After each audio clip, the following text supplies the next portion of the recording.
ভালো লাগছে যে আমরা যেটা মোটামুটি একটা অডিও ক্লাস হিসেবে শুরু করেছিলাম আমাদের যারা সতীর্থ শিক্ষার্থী, আমি তো সতীর্থই মনে করি, আমি শিক্ষার্থী করে মনে করছি না, কারণ আমরা প্রত্যেকেই শিখছি একসঙ্গে, কারণ আমিও শিখছি আপনাদের সকলের কাছ থেকে।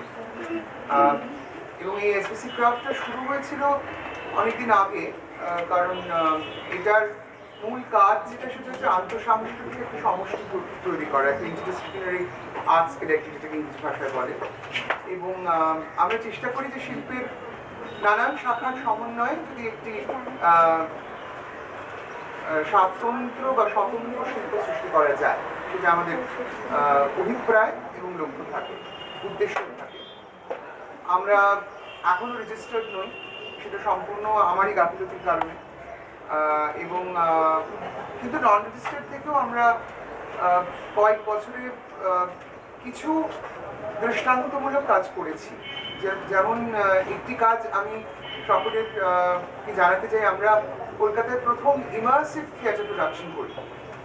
ইমার্সিভ থিয়েটার মূলত সাইট স্পেসিফিক থিয়েটার একটা প্রচেষ্টা, কিন্তু আমরা আমার একটি বন্ধুর বাড়িতে 32 নম্বর অশ্বিনী দত্ত রোড, প্রোডাকশনটার নামও ছিল 32 অশ্বিনী দত্ত রোড, এই বাড়ির বিভিন্ন কামরায় আমরা থিয়েটার করেছিলাম এবং সেই থিয়েটার দেখতে বিভিন্ন মানুষ এসেছিলেন। এবং এটা খুব মৌলিক একটা লেখা, আমাদেরই কালেকটিভের যারা সতীর্থ তাদেরই লেখা নাটক। এটা বিভিন্ন কামরায় অভিনীত হয়েছিল, ঘরের মধ্যে অভিনয় হয়েছিল, এবং সেটা দেখতে আমরা টিকিট সিস্টেমে যারা প্রি বুকিং করে এসেছিলেন দেখতে। আমার অনেকেই বলেছে যে কলকাতায় এই ধরনের কাজ সেবার প্রথম হয়েছিল, এবং আমরা আমাদের ইন্টারডিসিপ্লিনারি আর্টস কালেক্টিভ থেকে সেটা করতে পেরেছিলাম। এছাড়া আমরা চেষ্টা করি আরও নানান রকম শিল্পের সমন্বয়ে কাজ করার। এবার এই লকডাউনে হওয়ার যেই শুরু হলো আর কি, আমি ভাবছিলাম যে আমাকে অনেকেই আমার বন্ধু বান্ধব সতীর্থ শিল্পী বন্ধুরা বলেন যে তুই কেন কবিতা শেখাস না, কবিতা পড়া শেখাস না। এবার আমি না কখনো তো কবিতা পড়া শিখিনি কারোর কাছে। I never learned the art of words from anyone. আমি যেটুকু শিখেছি স্টেজে যারা পারফর্ম করেন তাদেরকে দেখে বা কাজ করে শিখেছি, মানে অভিজ্ঞতা সঞ্চয় করে যেটুকু শেখা যায়, যাকে অনেক সময় এক্সপিরিয়েন্সিয়াল টিচিং মেথোডোলজিও বলে।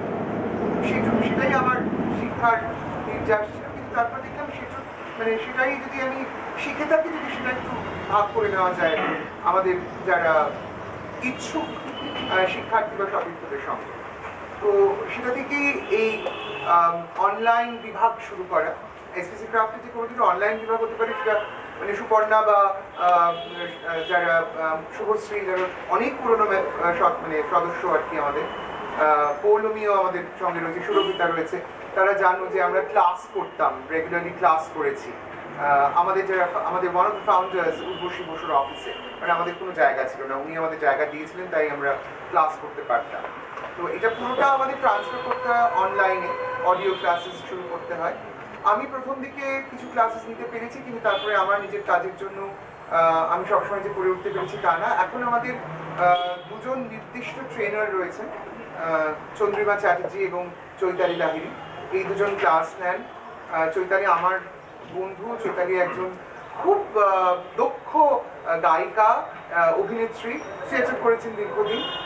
চন্দ্রিমা নিজস্ব একটি বাচিক শিল্প সংস্থা আছে পত্রিকা নামে, কিন্তু চন্দ্রিমা এবং চৈতালি আমাদের এখানে নিয়মিত ক্লাস করে। আমি চেষ্টা করি কখনো কখনো একটা দুটো মাস্টার ক্লাস নেওয়া। এবং আমার ভাবতে ভালো লাগে যে আমরা যেটা ভেবেছিলাম যে কলকাতার মধ্যে হয়তো আমরা ভাববে আমাদের এটা, কিন্তু কলকাতা ছাড়িয়ে এখন দেশে বিদেশে নানান জায়গাতেই আমাদের ছাত্রছাত্রীরা রয়েছেন। আপনারা শুনলে খুশি হবেন যে আজকে যেমন আপনারা সমস্ত কিছু স্মরণে এখানে সকলে একত্রিত হয়েছেন, আমাদের আরেকটি ডিজিটাল অনুষ্ঠান আছে আগামী 18ই ডিসেম্বর। সেটি আমাদের পেজে, এসপিসি ক্রাফটের পেজে আপনারা সরাসরি বিনামূল্যে দেখতে পাবেন। সেখানে আমাদের যেসব সদস্যরা বাইরে থাকেন, ইউকেতে, ইউএসএতে থাকেন, বা অস্ট্রেলিয়ায় থাকেন, বা হয়তো দিল্লি বম্বেতে থাকেন, তারা পার্টিসিপেট করবে, এবং সেটি ডিরেক্ট করছেন চৈতালি লাহিড়ী। এটি 18ই ডিসেম্বর আপনারা সরাসরি দেখতে পাবেন। এবার তার কথায় আসবো যার জন্যে এই অনুষ্ঠানটি আজকের আমরা করতে পারছি, যাকে মনে করি, কারণ আমি মনে করি না সৌমিত্র চট্টোপাধ্যায়ের মতো মানুষের মানে একটা দেহের বিলীন হয়ে যাওয়া বা নশ্বর দেহের একটা চলে যাওয়া সেটা হয়তো হয়েছে, কিন্তু আমরা বিশেষ করে আমি, রূপঙ্কর রয়েছেন, এটা আমার সৌভাগ্য যে রূপঙ্কর আমাদের মধ্যে আজকে রয়েছে। ভেরি ভেরি গ্রেটফুল টু হিম, মানে সম্পূর্ণ আমাদের পাশে এসে থাকবার জন্যই রূপঙ্কর এসে আজকের ওর উপস্থিতি আমাদেরকে খুবই উজ্জীবিত করে।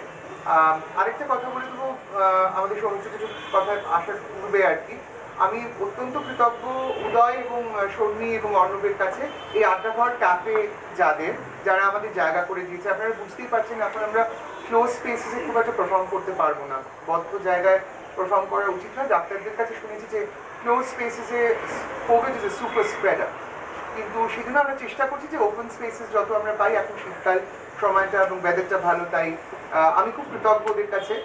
উদয় আর শর্মীর জন্য একটা হাত তালি, ওদের অভিনন্দন জানাই যে আর্টিস্টদের জন্য এর মধ্যে জায়গা খুলে দেওয়ার জন্য। আর অনুষ্ঠান শুরু করার আগে শেষ করবো যার কথা বলে, সে হচ্ছেন তিনি সৌমিত্র চট্টোপাধ্যায়। তার সম্পর্কে একটাই কথা বলা যায়, কারণ আমি ওনার সঙ্গে কাজ করেছি, যেটি আমি আমার সতীর্থ শিক্ষার্থীদেরও বলি। আমি ওনার কাছে একটা জিনিস শিখেছি শিল্পের ক্ষেত্রে, যে নিরাসক্তি থেকে আসক্তির অভিযাত্রা, সেটা আমার মনে হয়, মানে এটা খুব গভীর কথা, যে সম্পূর্ণ নিরাসক্তি থেকে আসক্তি এটা কি করে হয় উনি আমাকে খুব সুন্দর করে বুঝিয়েছিলেন। আমি চেষ্টা করি আমার ক্লাসে সেটা বোঝানোর, এখনো বোঝানোর চেষ্টা করছি, কারণ একেবারে সম্পূর্ণ বুঝে ওঠা খুব ডিফিকাল্ট। তো ওই রকম একজন মানুষ যার পাশে বসে পাঠ করার সুযোগ পেয়েছি, যার সঙ্গে অভিনয় করার সুযোগ পেয়েছি, আর বারবার যে কথাটা আমি বিভিন্ন জায়গাতে বলেছি, কথাপত্রিকাতেও বলেছি, যে আমি ওনার সিনেমার থেকে ওনার থিয়েটারের খুব ভক্ত, কারণ উনি বাংলা সাধারণ রঙ্গালয়কে, পাবলিক থিয়েটারকে যেভাবে এনার্জাইজ করেছেন, যে নতুন একটা রূপ দিয়েছেন। যখন বাংলা থিয়েটার ক্যাবারে এবং অশ্লীলতায় ডুবতে চলেছিল, ক্যাবারেটা অশ্লীল নয়, ক্যাবারের নামে যেটা হতো সেটা অশ্লীলতা, ডুবতে চলেছিল, তখন সৌমিত্র জেঠু মানে স্টার, বিশ্বরূপা, রংমোহন, বিজন থিয়েটারকে বাঁচিয়েছিলেন।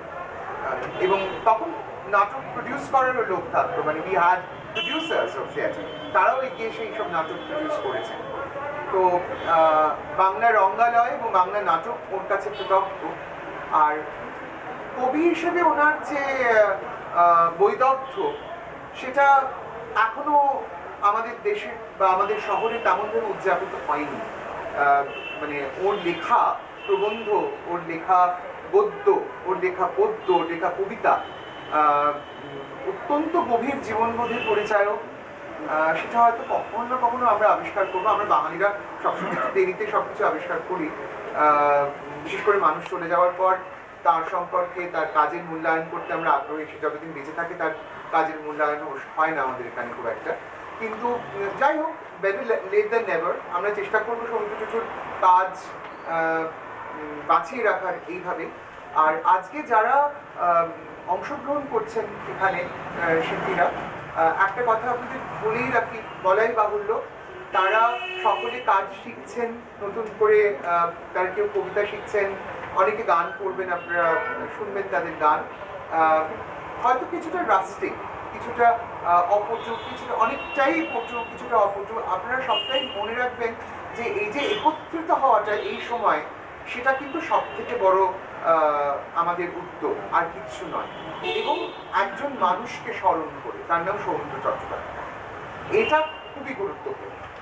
একদম শেষে আজকের অনুষ্ঠানের পরিচালিকা চন্দ্রিমা চট্টোপাধ্যায়কে ধন্যবাদ জানাচ্ছি, এবং সূত্রকথনে অসিতা মুখোপাধ্যায় আমাদের ছাত্রী, রবীন্দ্রসঙ্গীতে অবশ্যই শুভশ্রী পেটেল এবং চৈতালি লাহিড়ী, এবং আপনারা সকলে রয়েছেন, তোমরা সকলে রয়েছো।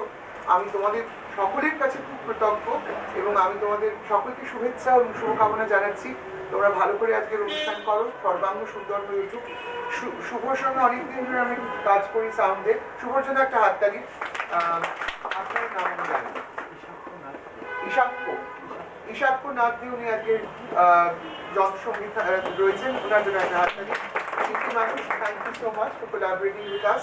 এবার আমি অনুরোধ করবো অসিতা বা চন্দ্রিমাকে অনুষ্ঠান এগিয়ে নিয়ে যাওয়ার। সকলকে পরিচিতি বা এসপিসি ক্রাফট সম্বন্ধে যেটুকু যা বলার বলেছে, তবুও আমার তরফ থেকে এটুকু বলা যে আমরা এরকম একটা জায়গাতে একত্রিত হতে পেরেছি, যেটা আমরা অ্যাকচুয়ালি অনলাইন করছিলাম। সেই কাজটা আমাদের কবিতা শেখা বা আমরা কবিতা, নাটক ইত্যাদি নিয়ে আলোচনা, এই সমস্তটাই আমরা এতদিন অনলাইন করছিলাম, কারণ আমাদের প্যান্ডেমিকের মধ্যে এটা সম্ভব হয়নি। এটা আনন্দের উদযাপনে করেছি এবং এখানে এসপিসি ক্রাফটের সদস্যরাই পার্টিসিপেট করেছে এবং তারা কবিতা, পাঠ ইত্যাদির মাধ্যমে অনুষ্ঠানটাকে সাজিয়েছে। আর অনুষ্ঠানের মধ্যে অনুষ্ঠানটিকে ধ্বনিময়, বর্ণময় করেছে চৈতালি লাহিড়ী এবং শুভশ্রী প্যাটেলের গান। পুরো অনুষ্ঠানটিকে পরিচালনা করেছেন চন্দ্রিমা চট্টোপাধ্যায়। আর সুজয় তো বলেছে যে আমি সঞ্চালনা, মানে এটা আমরা সবাই মিলে আসলে অনুষ্ঠানটি করছি, এখানে আলাদা করে সঞ্চালনা কিছু নেই। তা চলুন আমরা আজকের অনুষ্ঠানটি শুরু করি। প্রথম আমাদের স্মৃতিচারণ বা স্মৃতিকথা পাঠে আমরা ডেকে নেব অভিষেক ধর এবং প্রত্যুষা দেকে। তার বাঙালি আভিজাত্য, সংস্কৃতি, সম্ভ্রম, বাচনভঙ্গি, শিক্ষা, স্বকীয়তা, রাজকীয় পৌরুষের সেরা অনুপানটুকু নিয়ে নিরলস চাষির মতো বীজ বুনে বুনে তিনি এগিয়ে গেছেন আলোকবর্ষ। নির্লিপ্তির হাওয়ায় অনায়াস ভাসিয়ে দিয়েছেন অতীতের ঘনঘটা। প্রকৃত কর্মযোগ সৌমিত্র চট্টোপাধ্যায়ের অভিজ্ঞান। নির্জনতার বিষণ্ণ সৈকতে ক্লান্তির বালি ঘাঁটতে ঘাঁটতে তিনি কিন্তু সরে আসেননি তার সহজাত ক্ষমা সুন্দর উপেক্ষা। শিল্প ও সংস্কৃতির এক আশ্চর্য পরিব্যাপ্ত সাঁকোকে তিনি আত্মস্থ করেছেন আজীবন। রবিনহুড তার অপু ট্রিলজি নিয়ে লেখা বইতে সৌমিত্র চট্টোপাধ্যায়ের সৌন্দর্যকে একই সাথে শারীরিক ও আধ্যাত্মিক আখ্যা দিয়েছেন। আবার কুরোসাওয়া তাকে বলেছেন সত্যজিতের তসিরো মিফুনে। সেই মানুষটি নিজেকে জুম আউট করে ভেঙেছেন অবিরাম। এক্ষণ সম্পাদনা করেছেন বন্ধু নির্মাল্য আচার্যর সাথে। শক্তি চট্টোপাধ্যায় সুনীল গঙ্গোপাধ্যায়ের সাথে লিরিক্যাল নৌকায় ভাগ করে নিয়েছেন শিল্পীর একান্ত রোদ থই থই বেঁচে থাকা। নাটক লিখেছেন, মঞ্চে নামিয়ে এনেছেন গুঁড়ো গুঁড়ো হ্যালোজেনে গলে যাওয়া শহর। তারাদের দেশ থেকে ছৌ নাচ উড়ায়। স্টেজে হারানো নদীর জলে ইথার ক্রেয়ন দিয়ে প্রেমিকার চোখ এঁকেছেন তিনি, আর আকাশের ঢেউ ছুঁয়ে ফেলেছে দর্শক। তার দীক্ষার পথ, চর্চার পথ তাকে উত্তরণ ঘটিয়েছে ত্রিপিটক বৈরাগ্যে। এই আপাদমস্তক কবি একদিকে ময়ূরবাহন ঘোড়া ছোটাচ্ছেন, অন্যদিকে সেই তিনিই দৌড়চ্ছেন এক্ষণের বিজ্ঞাপন তুলতে। এই বিপ্রতিপতার ছাঁচে ক্রমাগত তৈরি হয়ে উঠেছেন এক আন্তর্জাতিক বাঙালি। জীবনের ওঠাপড়ায় নিজেকে ছাপিয়ে গেছেন অবিরাম। এত কিছুর পরেও তিনি একজন কলকাতার মানুষ, বাংলায় কথা বলা মানুষ, নাটকের মানুষ। পাশের বাড়ি সৌমিত্রদা তার লাইব্রেরির কোণে রং তুলিতে, শিশির ভাদুড়ির সীতার সংলাপে কিংবা মাইকেল মধুসূদনের উদাত্ত পাঠে আস্তে আস্তে তিনি হয়ে উঠেছেন বাঙালির আলো যাজক। আজ এই থাকা না থাকার অনিশ্চিত রবিনসন দ্বীপে দাঁড়িয়ে মনে হয় সৌমিত্র চট্টোপাধ্যায়ের ছেড়ে যাওয়া প্রজ্ঞা, আবেগ, বোধ, হিউমার, অমলিন সৌন্দর্য বোধ, সৃষ্টি ঝাপসা উপত্যকায় নামিয়ে নিয়ে আসে এক তেজপাতা রং রোদ। সৌরবর্ণালীর একটি রূপরেখা ধরার প্রয়াস আমাদের আজকের অনুষ্ঠান। উপস্থিত সকলকে আমার শুভেচ্ছা জানাই। আজকের স্মরণিকায় আমি পড়ছি সৌমিত্র চট্টোপাধ্যায়ের কলম থেকে ধন্যবাদ। এবার হয়তো ধন্যবাদ জানানোর সময়। যা কিছু পেয়েছি তার জন্যে। সফর সঙ্গী ঋতুগুলি যা উজাড় করে দিয়েছে প্রান্তরে, আকাশে, অরণ্যে, কিছুই চিরদিনের জন্য নয়। এমনকি এসব আমার বলেতেও পারি না। তবু সম্পদ হয়েছিল। যতক্ষণ ভ্রাম্যমান ছিলাম স্মৃতি হয়ে আছে পথিকের। এসবের জন্য এবার ধন্যবাদ জানাতে হবে। নদী, তোমাকে ধন্যবাদ, আমার শহরের সীমা রচনা করেছ। বৃক্ষরা, ধন্যবাদ, প্রাণহীনের বিরুদ্ধে সীমান্তরক্ষী হয়ে ঋজু আছো। না ধন্যবাদ মানব মানবী, না শেখালে ভালোবাসা, মরু বালি ভেঙে ভেঙে যাওয়া দুর্বিষহ হতো। এবার ধন্যবাদ জানানোর সময়। আমি চিনি গো চিনি তোমারে, ও গো বিদেশিনী। আমি চিনি গো চিনি তোমারে, ও গো বিদেশিনী। তুমি থাকো সিন্ধু পারে, ও গো বিদেশিনী। আমি চিনি গো চিনি তোমারে, ও গো বিদেশিনী। তোমায় দেখেছি শারদ প্রাতে, তোমায় দেখেছি মাধবী রাতে, তোমায় দেখেছি হৃদি মাঝারে, ও গো বিদেশিনী।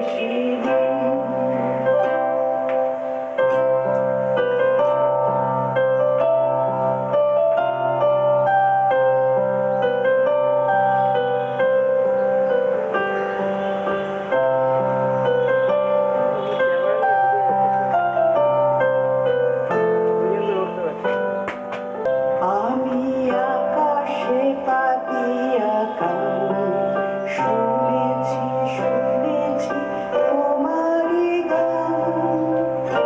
আমি তোমারে শুনেছি গান, ও গো বিদেশিনী। আমি আকাশে পাতিয়া গান, শুনেছি শুনেছি তোমারই গান। আমি তোমারে শুনেছি গান, ও গো বিদেশিনী। ভুবন ভূমিয়া শেষে আমি এসেছি নূতন দেশে। আমি অতিথি তোমারই দ্বারে, ও গো বিদেশিনী। আমি চিনি গো চিনি তোমারে, ও গো বিদেশিনী। তুমি থাকো সিন্ধু পারে, ও গো বিদেশিনী। আমি চিনি গো চিনি তোমারে, ও গো বিদেশিনী। क्या बात! অপূর্ব। গেল জীবন্ত কিংবদন্তি অভিনেতা শ্রদ্ধেয় শ্রী সৌমিত্র চট্টোপাধ্যায়ের জীবনাবসান, যার নাম উচ্চারণের সঙ্গে সঙ্গে আমাদের চোখের সামনে ভেসে ওঠে এক অসাধারণ অভিনেতার মুখ। একজন দক্ষ পারদর্শী অভিনেতা হিসাবে তিনি নিজেকে সবসময় তুলে ধরেছিলেন কঠিন পরিশ্রমের মাধ্যমে। তবে শুধুমাত্র অভিনয় নয়, উনি ছিলেন অসীম গুণের অধিকারী। তার বহুমুখী প্রতিভার স্ফুরণ ঘটেছিল জীবনের নানা দিকে। অভিনয়, সম্পাদনা, পাঠ, কবিতা পাঠ, মঞ্চাভিনয়, নাট্য পরিচালক, লেখক, কবি এবং পরিশেষে একজন চিত্রশিল্পী রূপে শিল্পের নানা মাধ্যমের সঙ্গে উনি নিবিড়ভাবে জড়িত ছিলেন। ব্যক্তিগত জীবনে ছিলেন স্নেহময়, কর্তব্যপরায়ণ, আদর্শবান, পথপ্রদর্শক এক পিতা। তিনি যে একজন অনবদ্য অভিনেতা ছিলেন তা সর্বজন স্বীকৃত। বিশ্ব বরেণ্য পরিচালক শ্রদ্ধেয় শ্রী সত্যজিৎ রায়ের অপু সংসার নামক চলচ্চিত্রটির মাধ্যমে তার অভিনয় জীবনের পথ চলা শুরু। এরপরে শ্রী সত্যজিৎ রায়ের পরপর 14টি চলচ্চিত্রে তিনি তার অসামান্য অভিনয় প্রতিভার স্বাক্ষর রাখেন। শ্রী সত্যজিৎ রায়ের সোনার কেল্লা ও জয় বাবা ফেলুদাতে তার অভিনীত চরিত্র ফেলুদা ওরফে প্রদোষ মিত্র চরিত্রটি এক কথায় অনবদ্য। আমার মতো অতি নগণ্য একজন সাধারণ মানুষের পক্ষে তার এই সুবিশাল অভিনয় জীবন নিয়ে কিছু বলা প্রায় ধৃষ্টতার সমান। তবুও এই স্বল্প পরিসরে আমার ভালো লাগা ওর অভিনীত কয়েকটি চরিত্রের কথা এখানে উল্লেখ করতে চাই।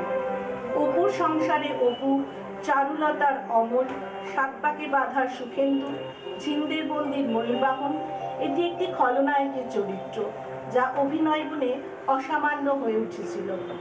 তিনভুবনের পারে, বসন্ত বিলাপ, স্ত্রী সীতাপতি, অগ্রদানী ব্রাহ্মণ, ঘরে বাইরে সন্দীপ, বনির খিদ্দা, গণশত্রুর ডক্টর অশোকগুপ্ত, আতঙ্কে এক আতঙ্কিত পিতা, হুইল চেয়ারে একজন প্যারালিসিস হওয়া ডাক্তারের ভূমিকায় তিনি অনবদ্য অভিনয় করেছিলেন। শেষ করি ওনার প্রতি বিনম্র শ্রদ্ধা জ্ঞাপন করে। উনি হয়তো চাক্ষুষভাবে নেই, কিন্তু উনি রয়ে গেছেন আমাদের অন্তরে অত্যন্ত শ্রদ্ধা ও ভালোবাসার সঙ্গে। শেষে বলি, এই মৃত্যু নয় শোকের, এই মৃত্যু উদযাপনের। মাটিতে কেউ কেউ বাইরে থেকে দরজায় কান পেতে শুনতে চাইছেন অপু আড্ডা। মঞ্চে তাকে ঘিরে সমাপ্তির মৃন্ময়ী বললেন, অপুর সংসার দেখে আমি তখন সৌমিত্র চট্টোপাধ্যায়ের প্রেমে পড়ে গেছি। ওমা, নিজেকে আমার কাছে পরিচয় করালেন কাকা বলে। স্মৃতির ঝাঁপি খুলে দিলেন অপর্ণা সেন। চিদানন্দ দাশগুপ্ত সত্যজিৎ রায়ের পরে তার তৃতীয় মেন্টর সৌমিত্র চট্টোপাধ্যায় জন্মদিনে পড়ে শোনালেন তসলিমা নাসরিনের মৃত্যুদণ্ড কবিতা। আসলে সৌমিত্র চট্টোপাধ্যায় কেবল একজন অভিনেতা নন, তিনি কবি, ক্রান্তদর্শী। বাংলার রাজনৈতিক পট পরিবর্তনে বারবার তার কলম গর্জে উঠেছে, কখনো লেখায়, কখনো শটান রাস্তায়, মিছিলে, প্রতিবাদে, প্রতিষ্ঠান বিরোধিতায়, আবার প্রয়োজনে ইন্ডাস্ট্রি বাঁচাতে প্রতিষ্ঠানের পাশেই। সৌমিত্র বলতেন, মানুষ হিসেবে আমি র্যাডিক্যাল। তার কলমে উঠে এসেছে কখনো অভিমান, এখন হাতে পিস্তল রাখা বারণ। তাই নীল ইস্পাতটুকু মুখে, ভালোবাসার কাছে কিছুই নেই এখন। কার্তুজ, বন্ধুরা, রাজনীতি একটি বর্ষাতিও নয়। তার জীবনশৈলীতে সৌমিত্র চট্টোপাধ্যায় লিখেছেন 14টি কবিতার বই। আত্মীয় পরিজনদের জন্মদিনে তিনি উপহার দিতেন নতুন লেখা একটা করে কবিতা। আবৃত্তিকার হিসেবে বহু পরিচিত, কিন্তু নিজের কবিতা পড়তে কোথায় যেন স্বচ্ছন্দ বোধ করতেন না। অভিনেতা হিসেবে যিনি বিপুলভাবে আত্মপ্রকাশ করেন, কবি হিসেবে তিনি যেন একা একা সঙ্গোপন। কবি সৌমিত্রর প্রথম বই 1975 সালে জলপ্রপাতের ধারে দাঁড়াবো বলে। 54টি কবিতা সেই সংকলন প্রথম প্রকাশ করেছিল অন্নপূর্ণা পাবলিশিং হাউস। প্রচ্ছদ শিল্পী ছিলেন স্বয়ং সত্যজিৎ রায়। সত্যজিৎ রায়কে নিয়ে সৌমিত্র মানিকদার সঙ্গে নামে একটি বই লিখেছিলেন। তার ইংরেজি অনুবাদটির নাম দ্য মাস্টার অ্যান্ড আই। তিনি আজীবন বীরের মতো ফাইট করে গেছেন, কিন্তু কালের নিয়মে, নিয়তির টানে যে সবাইকে একদিন জীবনের কক্ষপথ থেকে বিদায় নিতে হয়। কিন্তু একথাও তো সত্যি, শেষ বলে কিছু নেই। তাই অমুক কালের কাছে তার মিনতি, মোর লাগি করিও না শোক। দীর্ঘ জীবন পথ, কত দুঃখ তাপ, কত শোক গহন, গিয়ে চলি তবু তার করুণার গান।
মাইক্রোফোনটা একটু ব্যবহার করলামই শেষ পর্যন্ত।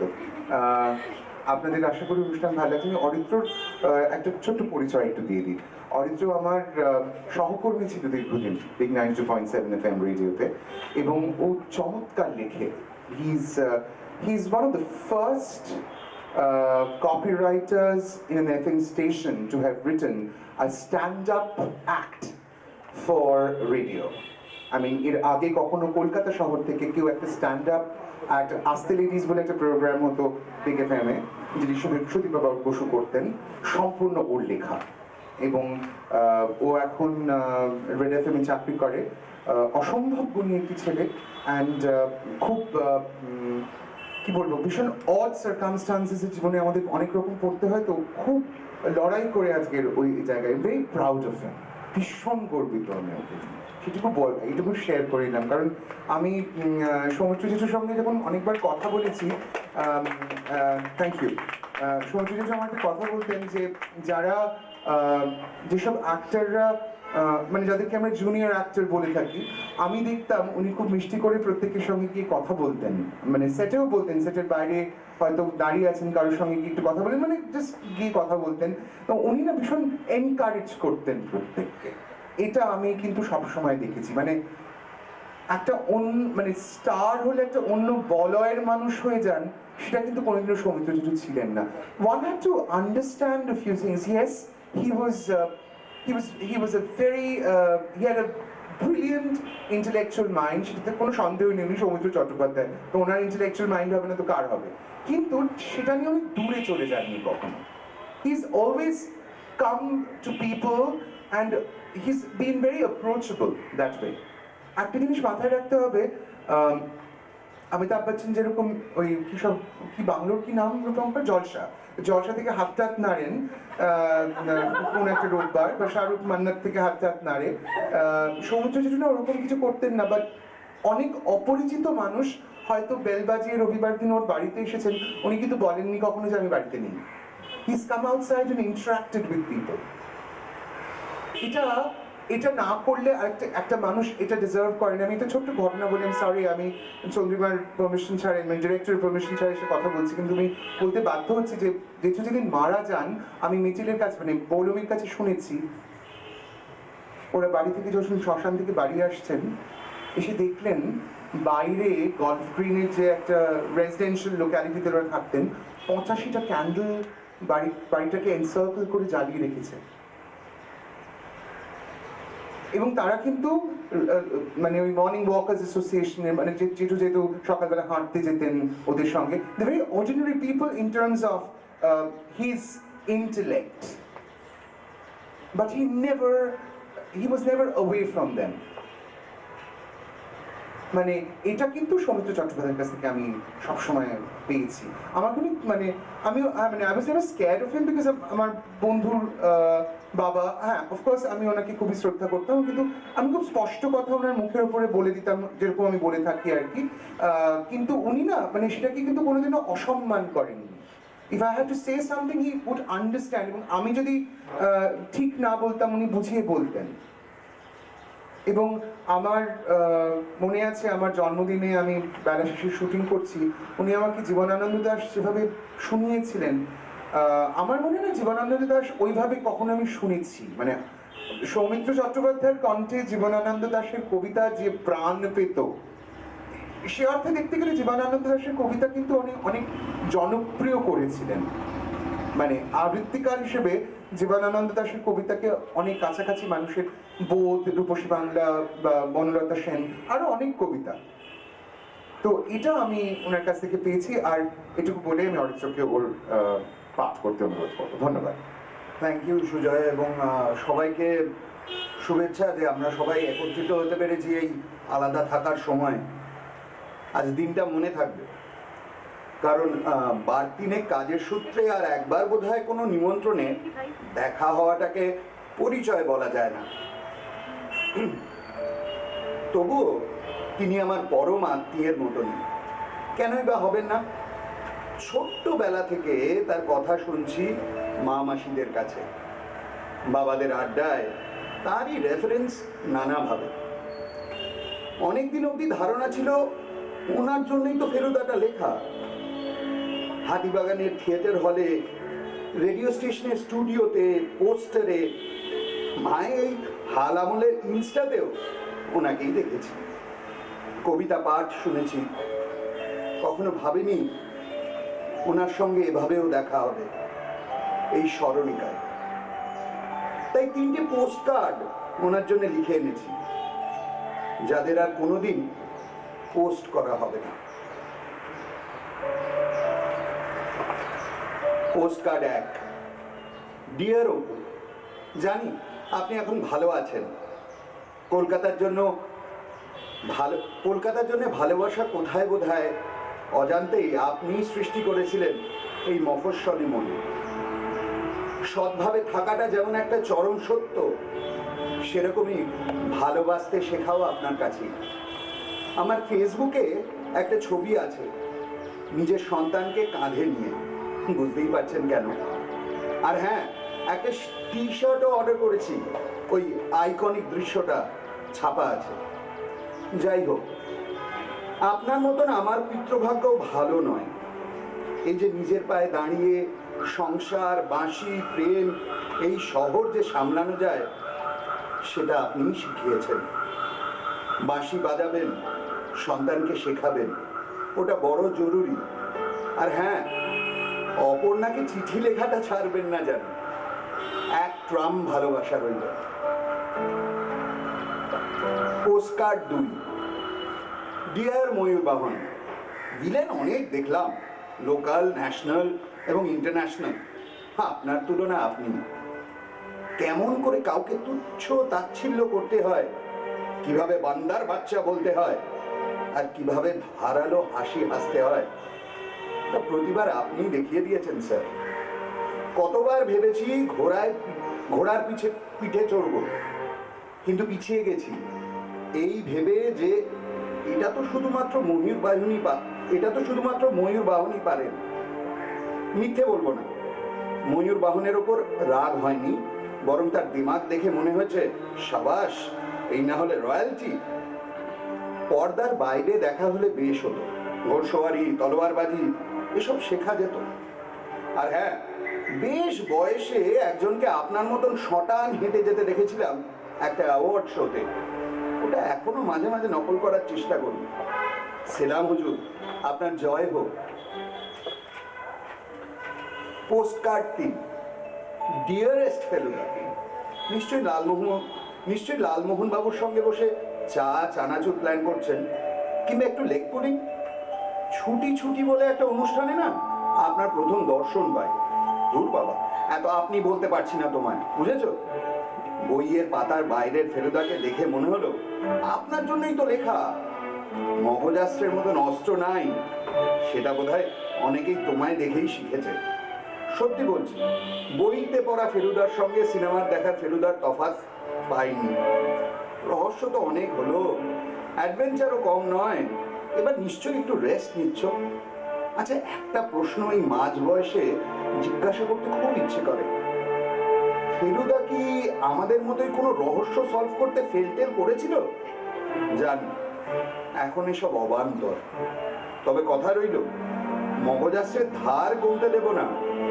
আর হ্যাঁ, এই বড় বেলাতেও ছোটবেলা লগ ইন করানোর জন্যে অনেক ভালোবাসা। ইতি, ফ্যান ফর এভার। চলচ্চিত্রে, নাটকে, দূরদর্শনের পর্দায় একজন নায়কোচিত প্রধান ব্যক্তিত্ব। অসাধারণ জ্ঞান ও সুস্পষ্ট সাবলীল বাচনভঙ্গি তার ব্যক্তিত্বের স্বাতন্ত্র্যতা।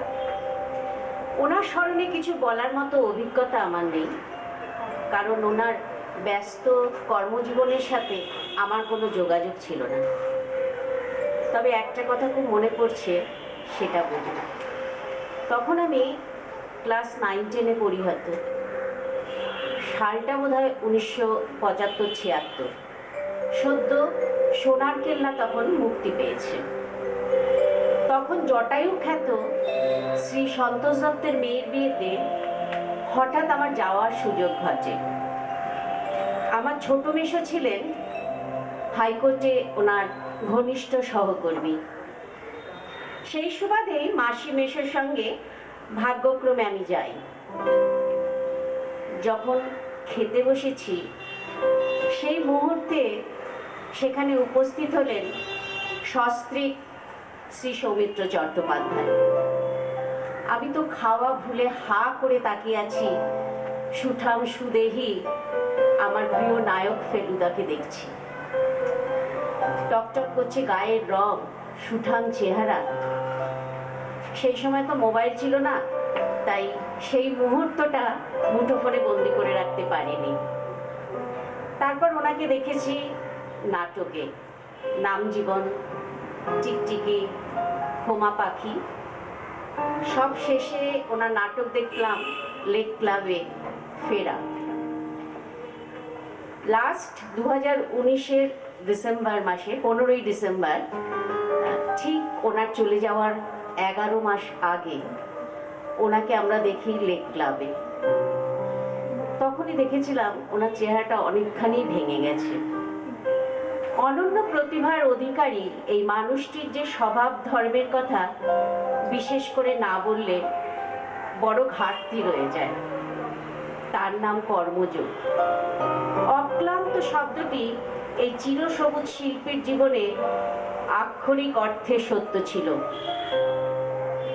তিনি কর্মজীবনের শেষ দিন অবধি ক্লান্তিহীন কাজ করে গেছেন। যিনি মঞ্চ থেকে, পর্দা থেকে, সাহিত্য থেকে সশরীরে চলে গেলেও আমাদের জন্য রেখে গেছেন লেখক সৌমিত্রকে, কবি সৌমিত্রকে, আবৃত্তিকার সৌমিত্রকে, নাট্যকার সৌমিত্রকে, অভিনেতা সৌমিত্রকে, নিজের একলা ঘরে নিজের সাথে কথা বলা সৌমিত্রকে। তার সেই যাত্রার প্রধান প্রেরণা একটি 4 অক্ষরের শব্দের মধ্যে অনন্ত শয়ানে এলায়িত হয়ে আছে, ভালোবাসা। চলে গেলেও সৌমিত্র বলে যান, পুরস্কার তিরস্কার কলঙ্ক কণ্ঠের হার, তথাপি এ পথে পথ করেছি অর্পণ। রঙ্গভূমি ভালোবাসি, হৃদয়ে স্বাদ রাশি রাশি, আশার নেশায় করি জীবন যাপন।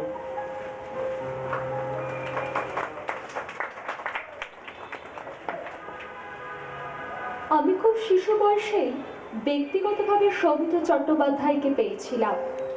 যদিও দূরদর্শনের পর্দায় উদয়ন পণ্ডিতের সাথে আমার প্রথম আলাপ, কিন্তু আমি যখন ক্লাস 5-এ একাডেমিতে জয়দাই আর রাহুল আঙ্কেল এর একটা অনুষ্ঠান, জয়দাই মানে আমার কবি জয় গোস্বামী আর রাহুল আঙ্কেল মানে রবীন্দ্রসঙ্গীত শিল্পী রাহুল মিত্র, দেখি গ্রিন রুমে আমার উদয়ন পণ্ডিত জয়দাইয়ের সাথে গল্প করছেন।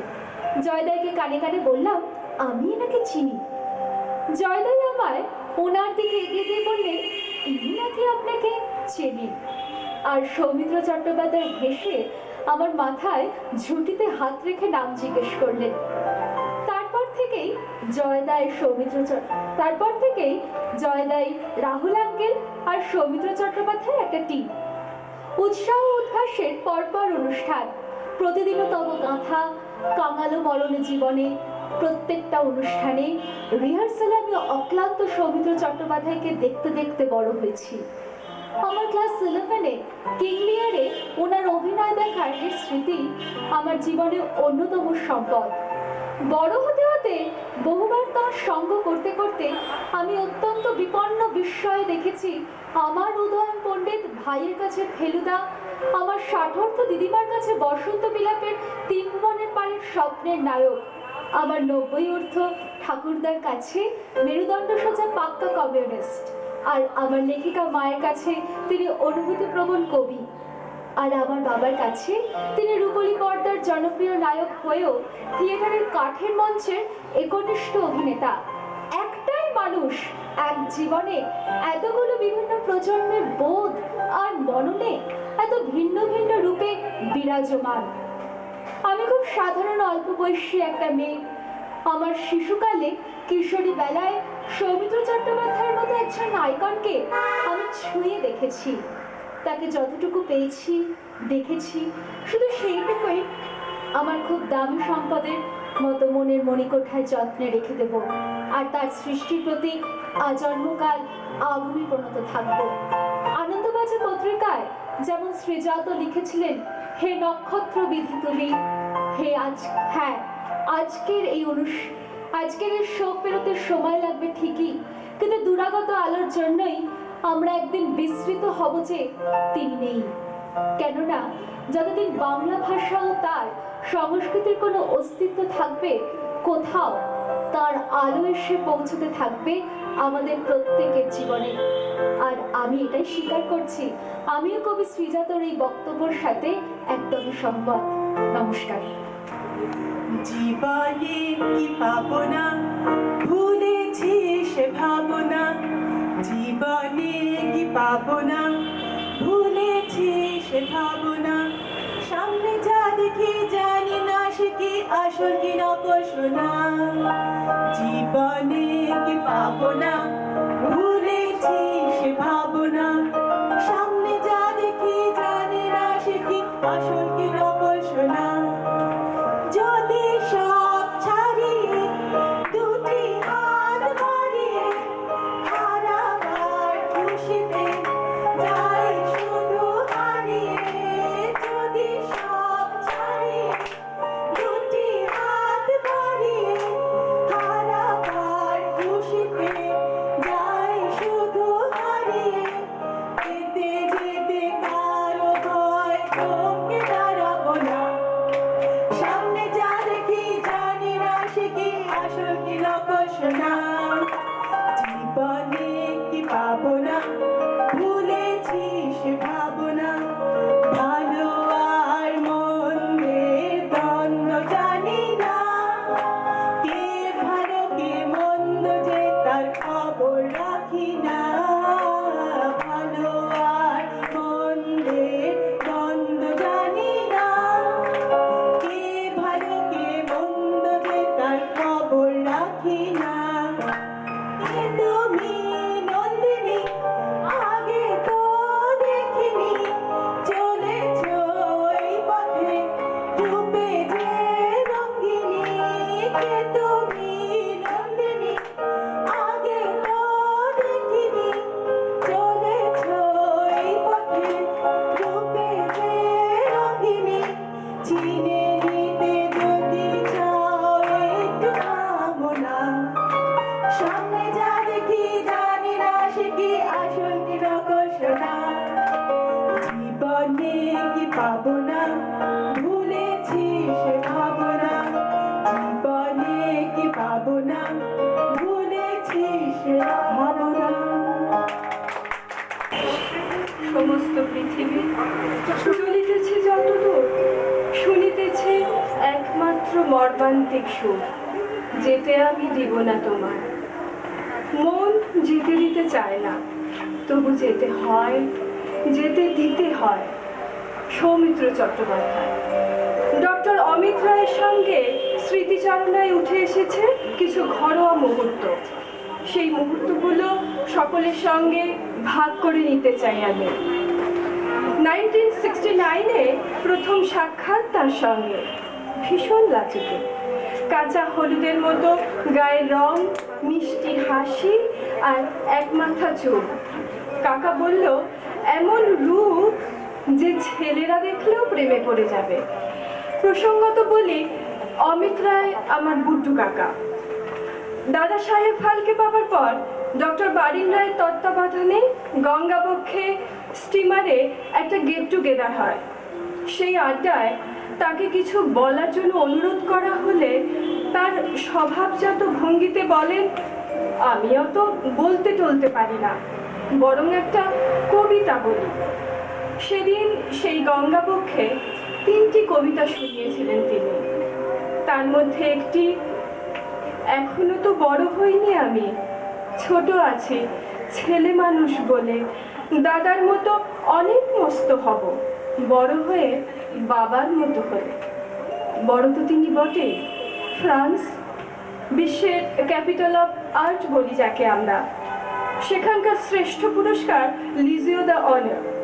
এই পুরস্কার পাওয়ার পর ডক্টর বারিন্ডের বাড়িতে একটি ঘরোয়া অনুষ্ঠানে ফরাসি ভাষায় পারদর্শী চিন্ময় গুহ আগে যারা এই পুরস্কার পেয়েছেন তাদের নামগুলি বলতে শুরু করেন। Satyajit Ray, Tom Hanks, Steven Spielberg, আরও সব। এইসব শুনে হঠাৎ তিনি বলে উঠলেন, চিন্ময় থামো থামো, এইসব শুনে আমার কিন্তু বেশ অসুবিধে হচ্ছে। তিনি ছিলেন নিরহংকার, নিরভিমান। তিনি অভিনেতা থাকতে চেয়েছিলেন, সেলিব্রিটি না। মানুষ চলে যায়, থেকে যায় তার কাজ, শিল্পীর থাকে শিল্প। এই কাজকে বয়ে নিয়ে চলে মহাকালের তরী, সোনার তরী। গীতবিতান আর আবল তাবল সঙ্গে নিয়ে যাবার ইচ্ছেটুকু থেকে যায়। ফিরিবার পথ নাহি, দূর হতে যদি দেখো চাহি, পারিবে না চিনিতে আমায়। হে বন্ধু, বিদায়। নমস্কার সকলকে, শুভ সন্ধ্যা। আজকে স্মরণিকায় সৌমিত্র চারণী কবি অমিত চক্রবর্তীর একটি লেখা আমি পাঠ করব। সৌমিত্র দিগন্তের ছোঁয়া। পড়ে আছে হেমন্তের হলুদ বিকেল, ঠিক সেদিনের মতো। শীতে আসা, হেমন্তে বৃত্তপূর্ণ। বাতাস শুকিয়ে আসে, রুকলি পর্দা অন্ধকার। মঞ্চে যবনিকা, কবিতার জ্যোতি হলো আরও বাংময়। তবু হয়তো তোমারই জন্য হয়েছি প্রেমী যে বন্য। জানি তুমি অনন্য, আশার হাত বাড়াই। যদি কখনো একান্তে চেয়েছি তোমায় জানতে, শুরু থেকে শেষ প্রান্তে ছুটে ছুটে গেছি তাই। অজস্র চরিত্র এসে কথা বলছে আজ। অপু, ময়ূরবাহন, উদয়ন, খিদ্দা, ফেলুদা, সব আলাদা আলাদা বেলা শেষে। সে তো শিল্পীর অতুলনীয় কীর্তি। মঞ্চ বড় প্রিয় ছিল বৈচিত্র্যে বৈভবে। কবিতার মন্ত্র ছিল not a day without a line. আজ সব রেখে তিন ভুবনের পারে। আপনি আমার প্রথম অমিত রায়, আপনি আমার প্রথম শান্তিনিকেতন, আমার গার্লফ্রেন্ড, আমার শেষ অনুসরণ। সেই যে বলেছিলেন রবীন্দ্রনাথকে আপনি প্রথম চিনেছিলেন তার চলে যাওয়ার দিনে। দাদার স্কুল থেকে ফেরা আর গৃহবধূ মায়ের বালিশে অপুর কান্নায়। তারপর থেকেই তো ক্রমে রবীন্দ্রনাথ হয়ে উঠলেন আপনার উচ্চারণের ভয়। যদিও জীবনানন্দ ছিলেন কবি প্রিয়তম। আপনার কণ্ঠেই তো শৈশবে প্রথম রেডিওতে শোনা বনলতা সেন। আমার ছোট কাকার কাছে আপনি ছিলেন জীবিত ঈশ্বর। আমারও তো তাই হয়ে উঠলেন। আর ভক্তের জন্য আপনিও খুলে দিলেন দ্বার, ঘরের মনের স্নেহে বারবার। এসবই প্রিয় ব্যক্তিগত স্মৃতি, অপ্রকাশ্য। কতবার বাইরের দরজা অবধি এগিয়ে এসেছেন বিদায়ের ক্ষণে। কখনো বলেননি নগণ্যকে, তোমার সময় ফুরিয়েছে, এবার এসো। বলতেই পারতেন যদিও। অথচ আপনি যখন পরলোকের পাসপোর্ট নিয়ে চলে গেলেন অমরত্বের স্বনির্মিত বাঁধানো রাস্তায়, তখন আমি দাঁড়াতে পারলাম কই দরজায়। স্মৃতির ঝাঁপি অশ্রু জড়িয়ে বুকের সিন্ধুকে রাখতেই মনে হলো এতদিনে বুঝতে পারলাম আপনার সেই অব্যর্থ কবিতার পন্থী। কপাল ছুঁড়ো যেন তোমার সুদীর্ঘ নিঃশ্বাস। ওপারের ভক্তের অপেক্ষার অবসান, এপারের শূন্যতায় পূর্ণ পৃথিবী। দিগন্তে হেমন্তের বিকেল, আপনি চলে গেলেন, আপনি থেকে গেলেন। আমার দিগন্ত জুড়ে আপনারই তো ছোঁয়া। নমস্কার। চলছে আমাদের মধ্যে এমন একজন উপস্থিত যে প্রথমেই বলেছিলাম তার উপস্থিতি আমাকে খুব উজ্জীবিত করে। আমার বন্ধু বিশিষ্ট বটেই, কিন্তু কলকাতাকে একটা জাতীয় পরিস্থিতি এবং পরিপ্রেক্ষিতে যদি কেউ তার রিপ্রেজেন্ট করতে পারে, রূপঙ্কর তার মধ্যে অন্যতম। আমাদের শহর এবং ভারতবর্ষের একজন গর্ব আমাদের শিল্পীদের মধ্যে। রূপঙ্করের শুরুটাও কিন্তু খুব ইন্টারেস্টিং। রূপঙ্কর কিন্তু দীর্ঘদিন থিয়েটার করেছে এবং এখনো মানে প্রি প্যান্ডেমিক এবং pre lockdown he is a fantastic actor as well. আমি রূপঙ্করকে আজকের যে এখানে পেয়েছি আমরা, সেটা শুধুমাত্র চৈতালি লাহিড়ীর স্বামী হিসেবে নয় বা মোহনের বাবা হিসেবে নয়, আমার বন্ধু হিসেবে এবং আমাদের কালেকটিভের একজন পেট্রন হিসেবে। কারণ রূপঙ্করকে আমি যখনই ডেকেছি, he is always come and supported my work. Very few people in Calcutta have done that and I am immensely grateful to him for that. আমি রূপঙ্করকে কিছু বলতে অনুরোধ করবো, এবং তোমার যদি ইচ্ছে হয় তুমি যদি একটা গান শোনাও, যদি তোমার ইচ্ছে হয়। Thank you. মার্চ মাসের পর থেকে মূলত কোভিড হওয়ার, লকডাউন ইত্যাদি হওয়ার পর থেকে ভীষণভাবে ইনভলভ থেকেছি, কারণ তখন অনেকগুলো অনলাইন শোজ হয়েছে, চৈতালি ক্লাস করেছে, সুতরাং আমি আরও বেশি ইনভলভ হয়েছি। তো ভাল লাগছে এই কাজটা হচ্ছে। সৌমিত্রবাবু সম্পর্কে আমার আর কি বলার আছে, উনি আমার আপনারা যেমন সবাই তেমনি আমার হিরো আর কি। মানে আমি একদম ছোটোবেলা থেকে ওনার ভক্ত, ফেলুদার ভক্ত। আর উত্তম কুমার সৌমিত্র চট্টোপাধ্যায়কে নিয়ে যেমন একটা টানা পড়ে চলতো, আমি সৌমিত্র চট্টোপাধ্যায়ের পরে থাকতাম সবসময়, যে উত্তম কুমারের থেকে সৌমিত্র চট্টোপাধ্যায় ভালো বেশি। এবং অনেকে বলতেন উত্তম কুমার ভালো, তুই অভিনয় কিছু বুঝিস না। আমি বলতাম না, আমি অভিনয় কিছু বুঝি আর না বুঝি, সৌমিত্র চট্টোপাধ্যায়। তার কারণ মূলত কিন্তু তার কারণ হচ্ছে ফেলুদা, জয়বাবা ফেলুদা। তার সোনার কেল্লা দেখে ওরকম একজন ডিটেকটিভ আমি খুব একটা দেখিনি। এবং সবচেয়ে বড় কথা, তখন আমি জেমস বন্ড দেখছি, আগাথা ক্রিস্টি পড়ছি, আবার এমন সব শার্লক হোমস পড়ছি, যে সমস্ত ডিটেকটিভকে দেখছি, তার সাথে হঠাৎ করে একটা মানে আমার প্রথম জয়বাবা ফেলুদা দেখেছিলাম আমি। চাদর গায়ে দিয়ে একটা পাঞ্জাবি আর পাজামা পরে অত্যন্ত একজন ভেত একটা বাঙালির চেহারা নিয়ে ওরকম একটা ক্ষুরোধার দৃষ্টি নিয়ে একজন মানুষ ডিটেকটিভ হতে পারে, ওটা আমার কাছে খুব একটা ভীষণ ইন্টারেস্টিং লেগেছিল। এবং সেটা ক্রেডিট সৌমিত্রবাবুর নয়, সত্যি প্রায় সবার ক্রেডিট, যাই হোক। কিন্তু আমরা ওই জন্যই তখন থেকে হিরো। পরবর্তীকালে হ্যাঁ, অনেক যেহেতু এই প্রফেশনে রয়েছি, অনেক ক্ষেত্রে অনেক কাজই করেছি, একসাথে দেখা হয়েছে, কথা হয়েছে। আমি ওনাকে দূর থেকে দেখতেই পছন্দ করেছি। উনি বরঞ্চ আমাকে, কারণ কি হয়, আমার একটা অভিজ্ঞতা আছে অনেক ক্ষেত্রেই হয়েছে যে যাদেরকে আমি ওয়ার্শিপ করি আর কি, তাদের আমি খুব কাছে গেলে আমি দেখেছি তাদের এমন কিছু নুয়েন্সেন্স আমি জানতে পেরে যাই, যেগুলো জানার পর আমার মনে হয় যে না এগুলো তো উনি আমারই মতন হয়ে গেলেন। তাহলে আর কি করে আমি ওনার কাছে, মানে উনি আমার কাছে একটা হিরো থাকলেই বেটার। উনি বেশ দূর থেকে থাকবেন, আমি ওনাকে দূর থেকে দেখবো আর কি, এটাই আমার ভালো লাগার জায়গা। কিন্তু অনেক ক্ষেত্রে সেটা সম্ভব হয়নি, কাজের সঙ্গে কথাবার্তা হয়েছে অনেক ভীষণ, যেমন সবাই বলছেন ওনার সম্বন্ধে বলছেন, আমি আর কি একমত যে ওরকম একজন শুধুমাত্র অভিনেতা নন, ওরকম একজন জ্ঞানী মানুষ, জ্ঞানী একজন ব্যক্তির খুব খুব কম। শুধু আমার একটা আক্ষেপ ছিল, অনেক ছবিতে আমি গান গাইতে যেতাম, সেই সব ছবিগুলো একটু সেকেন্ড গ্রেডের ডিরেক্টর এবং খুব দ্বিতীয় সারির মিউজিক ডাইরেক্টর, যারা একদম খুব খারাপ ছবি করছেন, আমি বুঝতেই পারছি, ছবি গল্পটা শুনেই বুঝতে পারছি। এবং কিছু কিছু কাজ করতে গিয়ে মনে হয় যে হ্যাঁ, এই কাজটা ভালো না আর কি, এই কাজটা খুব একটা ভালো হচ্ছে না। সেই ছবিতে আমাকে গাইতে হতো পয়সার জন্য, আমাকে সবই অনেক কিছুই করতে হয়, তো করিও আর কি। তো তখন আমি জিজ্ঞেস করতাম যে এই ছবিতে কে আছে, তখন ওনারা অনেক ক্ষেত্রেই বলতেন সৌমিত্রবাবু আছে। আমি ভীষণ অবাক হয়ে যেতাম যে যিনি দাদাসাহেব ফালকে পেয়েছেন, যিনি পদ্মভূষণ পেয়েছেন, যিনি এইরকম একটা জাতীয়, মানে সত্যজিৎ রায়ের সাথে এত কাজ করেছেন, এত সব স্টলওয়ার্সের সাথে কাজ করেছেন, তিনি কেন এই ছবিগুলো করছেন? তার সেই আমার খুব মনের প্রতি অভিমানী হতো যে আমি ছবিগুলো দেখতেও যেতাম না, কিন্তু পোস্টারগুলো দেখতাম, আমার ভালো লাগতো না এইগুলোতে সৌমিত্রবাবু কেন হয়। পরবর্তীকালে অনেক ক্ষেত্রে, অনেক কাজের ক্ষেত্রে গিয়ে একবার এই কিছুদিন আগে একটি অনুষ্ঠানে, এই লকডাউনের সময়, ওনাকে আমি জিজ্ঞেস করেছিলাম, স্যার আপনি এখানে কেন এলেন আজকে? এই সময়টা বোধ হয় আপনার এটা না করলেও হতো আর কি। কারণ এখন তখন আমরা তখন কোভিড সবে হয়েছে, এবং সেই সময় একজন বয়স্ক মানুষ, উনি একটা শুটিং ফ্লোরে এসে প্রায় ঘন্টা, প্রায় 100 জনের মতো লোকজন সেই ফ্লোরের মধ্যে রয়েছেন, সেখানে উনি প্রায় 5 ঘন্টা কাটালেন।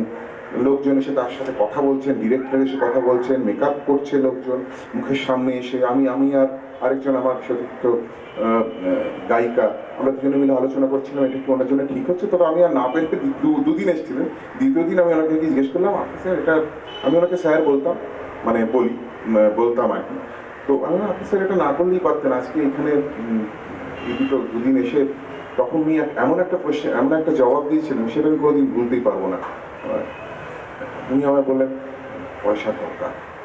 তো এটাই হচ্ছে যে কোনো ক্রিয়েটিভ মানুষ, যে কোনো মানে আমরা তো অনেক পজিটিভ দিক বলছি এগুলো, কিন্তু এটা একটা অন্য একটা শেড আর কি, অন্য একটা দিক যেটা আমাদেরও এটাও জানতে পারে। আমরা রাহুল দেব বর্মনের কথা শুনেছি যে হি ওয়াজ জবলেস একটা সময়। রাহুল দেব বর্মনের মতো একজন মায়েস্ট্রো, হি ওয়াজ জবলেস, কাজ ছিল না কোনো। বসে সৌমিত্রবাবুকে দেখেছি, এরকম কত দক্ষ মানুষ, তার কাছ থেকে এটা শুনতে হচ্ছে যে আমার খুব পয়সা দরকার। এটা আমার খুব দুঃখের, খুব কষ্টের জায়গায়। তো যাই হোক, এটা একটা অন্য দিক তুলে দিলাম, কিন্তু খুব পজিটিভ একটা ভাইবস এই অনুষ্ঠানটার মধ্যে রয়েছে। গান কি গাই, গান গাওয়া যেতে পারে। উনি আমাকে খুব বলতেন আমি রবীন্দ্রনাথের গান খুব একটা গাই না, মানে প্রথমে তো গাইতামই না, পরবর্তীকালে বেশ কয়েকটা অ্যালবাম হয়েছে, ছবিতে গিয়েছি বেশ কয়েকটা। উনি কেন জানি না আমায় যখনই দেখা হতো বলতেন, তুমি ভীষণ রবীন্দ্রনাথের গানটা তুমি খুব ভালো গাও, তুমি রবীন্দ্রনাথের গান আরো বেশি করে গাও। তো আমি যে ওনার কথা খুব শুনেছি তা না, কিন্তু যখন উনি বলতেন সেই সময়টা আমার খুব ভালো লাগতো আর কি। তো আমি বরঞ্চ একটা রবীন্দ্রনাথের গানই গাই, আমাকে সি মাইনর। আমার সকল ভালোবাসায়, সকল আঘাত, সকল আশায় তুমি ছিলে, আমার কাছে তুমি ছিলে। আমি তোমার কাছে যাইনি, আমার ইয়ার মাঝে লুকিয়েছিলে। দেখতে আমি পাইনি তোমায়, দেখতে আমি পাইনি। বাহির পানে চোখ মেলেছি, বাহির পানে আমার হৃদয় পানে চাইনি, আমার ইয়ার মাঝে লুকিয়েছিলে। দেখতে আমি পাইনি তোমায়, দেখতে আমি পাইনি। এটুকুই থাক। আমি যে নিজেই মত্ত, জানি না তোমার শর্ত। আমি যে নিজেই মত্ত, জানি না তোমার শর্ত। যদি বা ঘটে অনর্থ, তবুও তোমায় চাই, হয়তো তোমারই জন্য হয়েছি প্রেমে যে বন্য। জানি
আজকের দিনটায় মানে অভিভূত প্রথম কথা, কারণ এরকম একজন মহিরুহর জন্য আমরা সবাই একত্রিত হতে পেরেছি।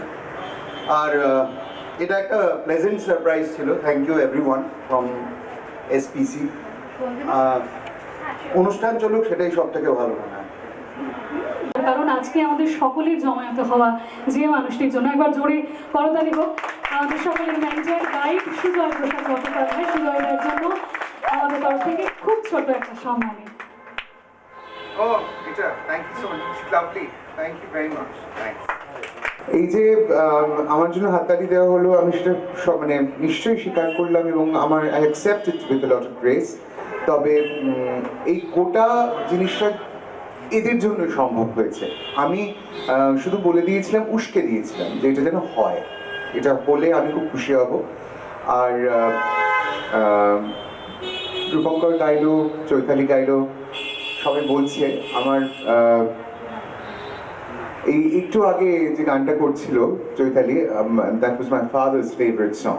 আমার বাবা খুব বেরসিক লোক ছিলেন, খুব একটা গান বাজনা পছন্দ করতেন না আর কি, কিন্তু আমি খুব দেখতাম ওই হৃদয়ে বসন্ত বনে যে মাধুরী বিকাশ গানটা খুব গাইতেন মাঝে মাঝে। আর এই হয়তো তোমার এই জন্য মাকে সেরেনাড করার জন্য গাইতো কিনা আমি ঠিক জানি না, এটা গাইতো। এটা মাঝে মাঝে দেখতাম হাতে একটা ড্রিঙ্ক নিয়ে বসে, মানে হয়তো বাড়িতে কেউ নেই, আমি সন্ধ্যাবেলা অফিস মানে কলেজ থেকে ফিরতে একটু দেরি হয়েছে, দেখলাম বসে বসে হয়তো বাবা হয়তো তোমার এই জন্য গাইছো, কিন্তু আমার মা কোথায়, আমি এই জিজ্ঞেস করলাম, মা এখনো ফেরেনি বুঝি। তো এই গানটা, এই গানের প্রসঙ্গে একটা কথা বলি। সৌমিত্র জেঠু একটা ভয়ঙ্কর কাণ্ডে সামিল হয়েছিলেন। আমার একটা ডিজিটাল রবীন্দ্রনাথের গানের কম্পাইলেশন বেরিয়েছিল সত্যজিৎ সেনের উদ্যোগে। আমি একদমই উদ্যোগী হইনি ওটার জন্য। মানে he was very kind and I don't know why he found them to be of any importance and value, because রূপঙ্করের গান শুনে আবেগমথিত হওয়া যায়, আন্দোলিত হওয়া যায়। I'm not a singer, I'm an artist who probably hums a few lines in the washroom. But Soumitra জেঠু, যখন আমি ওনাকে ফোন করে বললাম, এবং একটা কথা রূপঙ্কর যেটা বললো যে আমাদের তো প্রত্যেকেরই টাকার প্রয়োজন আছে এবং সেটাতে তো কোনো গ্লানি নেই, we need to earn money, otherwise we won't be able to survive, we need money to survive.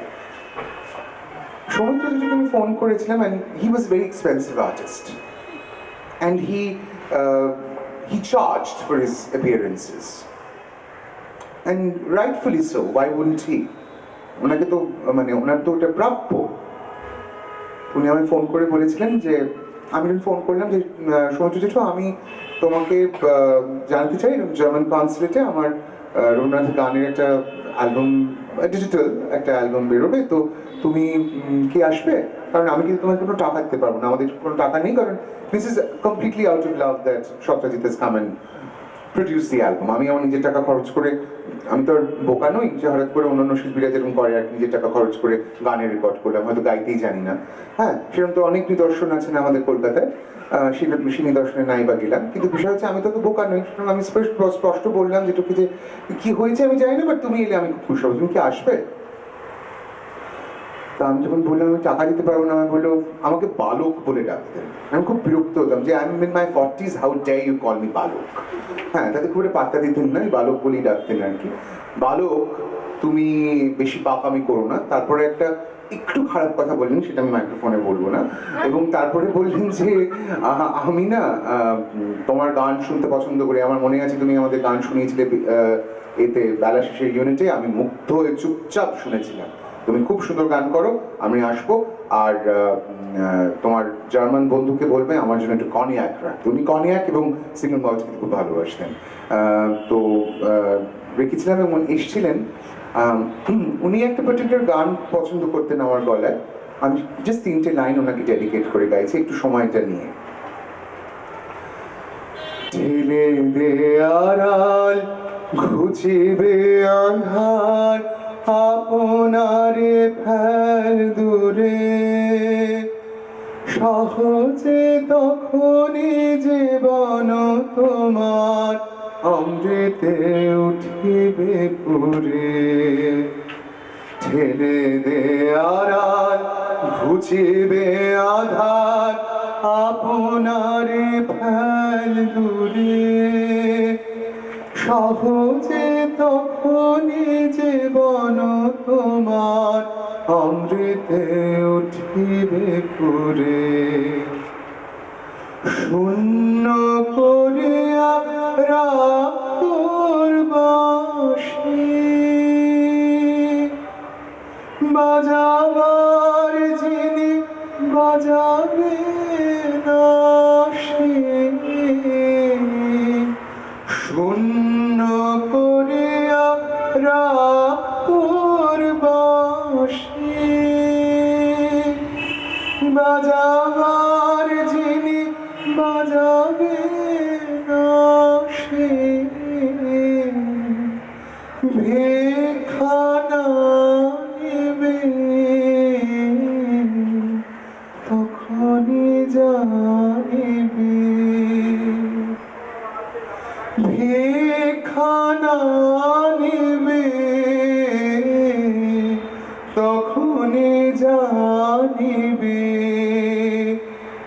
ভরা আছে তোর ধন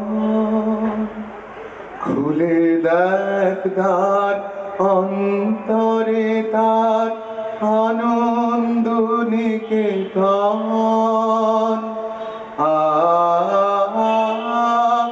আনন্দ নিকেতন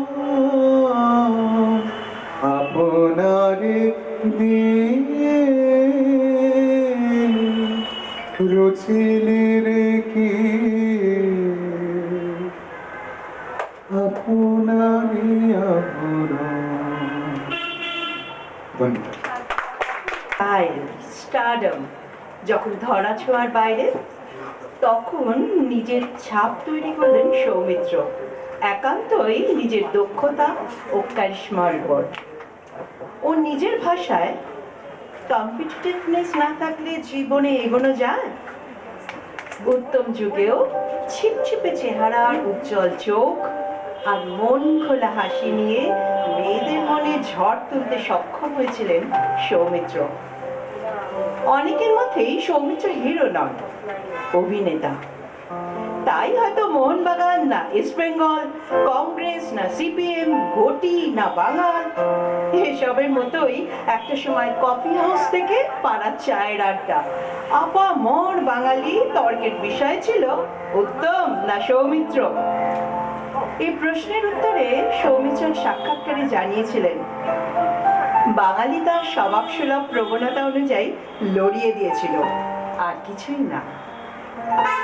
তবে উত্তম যদি স্বপ্নের পুরুষ হন, সৌমিত্র তবে পাশের বাড়ির সেই ছেলেটি, তার সঙ্গে বসবাস প্রাত্যহিক অভ্যাসের মতো, যিনি প্রেমে বন্য মগজের ফেলুদা, আবার প্রতিবাদে উদয়ন আর পথ প্রদর্শকে খিদ্দা। আমাদের যুগের কিংবদন্তি, একজন আন্তর্জাতিক মাপের স্রষ্টা। আজকে স্মরণিকায় শ্রীজাতর কলমে একটি লেখা পাঠ করছি। সন্ধে নামছে তখন তোমার মুখে, আকাশে দূরে তারা চেনাচ্ছ তুমি, আমরা দেখছি আগুনের বন্ধুকে। জীবন ধ্রুবক, মৃত্যুই মরশুমে। এক জীবনের এতগুলো সংলাপ সব ঠিকঠাক আদায়ের পর ছুটি। আমরা দেখছি শ্রান্ত পায়ের ছাপ, ভালোবাসা তবু দেখায়নি বিচ্যুতি। সন্ধে নামছে আবার তোমার কাছে, এবার তোমাকে নিয়ে যাবে বলে আশা। কজন মানুষ প্রবাহের মতো বাঁচে, ছিনিয়ে দিচ্ছ দূরের তারার ভাষা। দাহ মুছে যাক, দহন জাগুক তাকে, মহিরুহ পেলে নত যেন হয় ঝড়ও। ছাই উড়ে যেতে এক মুহূর্ত লাগে, তোমার আগুন আকাশের চেয়ে বড়।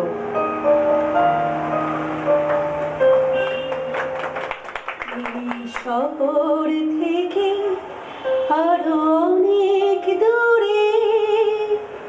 চলো কোথাও চলে যায়, ওই আকাশটাকেও শুধু চোখে রেখে মনটাকে কোথাও হারায়।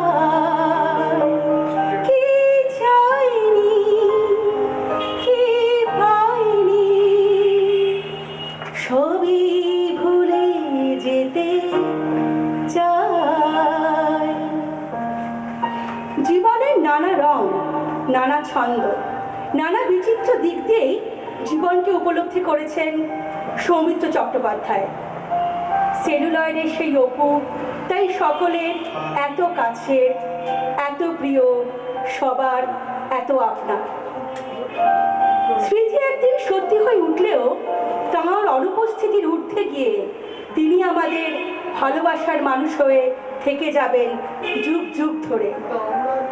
আজ তাই স্মৃতির পাতা থেকে পড়ব তারই নিজের একটি লেখা। এক একদিন একটা নদী জেগে ওঠে এই দেহটার মধ্যে, কুল ভেঙে দেয়। নিরাপদ যা কিছু ছিল খরস্রোতে ভাসে। এক একদিন ভালোবাসার জন্য মনে এত ঢেউ ওঠে, সেই সুনামিতে হাট বাজার কাচারি দপ্তর সব ভেসে যায়। এক একদিন সুন্দরের জন্য হাহাকার, আকাশ বাতাস বসন্তের গানে ভরিয়ে দেয়। এক একদিন নদী জেগে ওঠে ডমরু বাজিয়ে, তোমার ঘুম ভাঙাতে চায়। বসন্তের গানও সেদিন বুঝি বলতে চায়, যেদিন থাকবো না সেদিনও ভালোবেসো। স্মৃতিও এক একদিন সত্যি হয়ে ওঠে। নমস্কার। আশ্চর্য বিতর্ক, উত্তম না সৌমিত্র, মহানায়ক নাকি রাজকুমার। চায়ের ভাঁড়ে 60 বছরেও যে বিতর্কের অবসান হয়নি। তিনি আমাদের অপু, আমাদের ফেলুদা। তিনি কি অভিনেতা নাকি থিয়েটারের নট নাট্যকার, পরিচালক নাকি আবৃত্তিকার অথবা মনের টানে একজন কবি? একদিকে তিনি ছবির তারকা, অন্যদিকে সেকালের সর্বশ্রেষ্ঠ একটি সাহিত্য পত্রিকার সম্পাদক। আজও এক্ষণে পুরনো পাতায় চোখ বোলালে তার অসাধারণ লেখা ও সম্পাদনা মুগ্ধ করে আমাদের। কে তার গুরু? শ্রী শিশির কুমার ভাদুড়ী নাকি বরেণ্য সত্যজিৎ রায়? নাকি নিজেই নিজের প্রতিস্পর্ধী হয়ে উঠেছেন বারবার? তিনি পদক্ষেপ চলচ্চিত্রের জন্য শ্রেষ্ঠ অভিনেতা বিভাগে সম্মানিত হন। 2012 সালে দাদা সাহেব ফালকে পুরস্কার লাভ করেন। 2004 সালে পদ্মভূষণ সম্মানে ভূষিত হন। যিনি একই সঙ্গে বাহিনীর আদর্শবান পুরুষ, অন্যদিকে খেলায় সেন্ট জিতে রাস্তায় টুইস্ট নাচেন, তিনি উত্তম কুমারের সীতাপতি। আবার তিনি দেবদাস কিংবা এক আতঙ্কিত নিষ্ঠাবান মাস্টার মশাই। ঘরে বাইরে সন্দীপী হয়ে ওঠেন অশিক্ষিত গ্রামফোন, যিনি অশনি সংকেত দেখছেন। দস্তয়েভস্কির অপরিচিত ইডিয়েট থেকে সব কিছু ছুঁড়ে ফেলে চিৎকার করে ওঠা মানুষটি ফাইট, কোনি ফাইট, সকলের খিদ্দা। যিনি শেষ বেলায় বেলা শেষে মুক্ত কণ্ঠে বলতে পারেন, আমি প্রেমে পড়েছি। আর এসব ছাড়িয়ে বালক, যুবক, শিশুর, কিশোর, বৃদ্ধের মণিকোঠায় চিরকালের ফেলুদা। সেই মগজাস্ত্রের জোরে তিনি টিকটিকি, নীলকণ্ঠ কিংবা রাজা লিওর। সাইকেল নিয়ে মঞ্চে আবির্ভাব বোধ হয় পৃথিবীর কোনো নাটকে হয়েছে বলে আমাদের জানা নেই। তিনি সত্যি কিং লিওর, মহারাজা। মহারাজা, তোমারে সেলাম। আগুনের পরশমণি ছোঁয়া প্রাণে, এ জীবন পূর্ণ করো, এ জীবন পূর্ণ করো।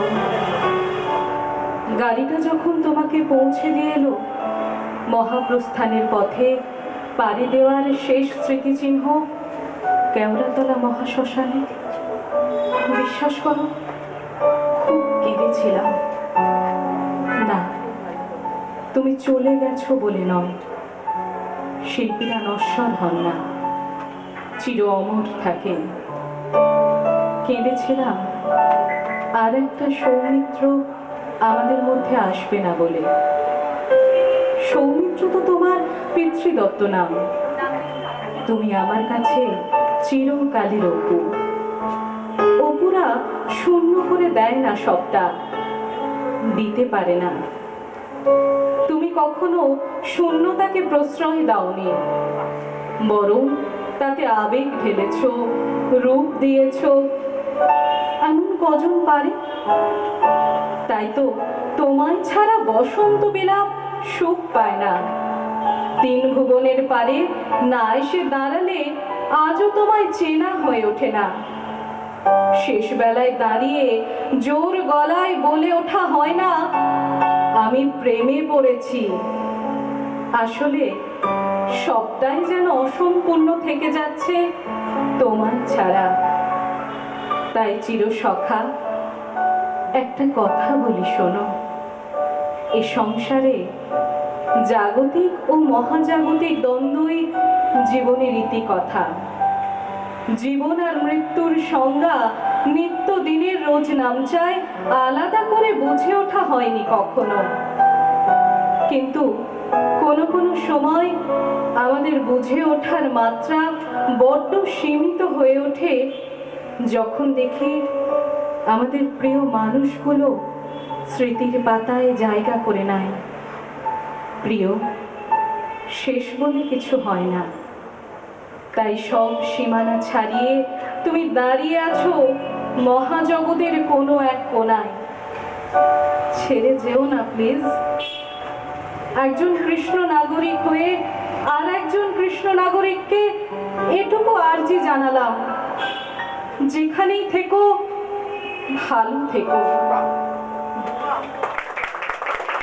একটা কথা দিগন্তিকা, আমি তোমাকে এটা আগেও বলেছি, আমি জানি এটা খুব ডিফিকাল্ট, কিন্তু তাও তোমরা যদি কৃষ্ণনগর থেকে কেউ একটু উদ্যোগ নিয়ে কিছু একটা করো, আমি খুব I am sure you will also feel good. আর আমি চৈতালির অনুমতি নিয়ে যথেষ্ট আলোচনা হয়নি, কিন্তু আমরা কথা দিচ্ছি যে আমরা এসপিসি ক্রাফট থেকে যেটুকু সম্ভব সাপোর্ট করব যদি কৃষ্ণনগরে কিছু হয়। Will go. মানে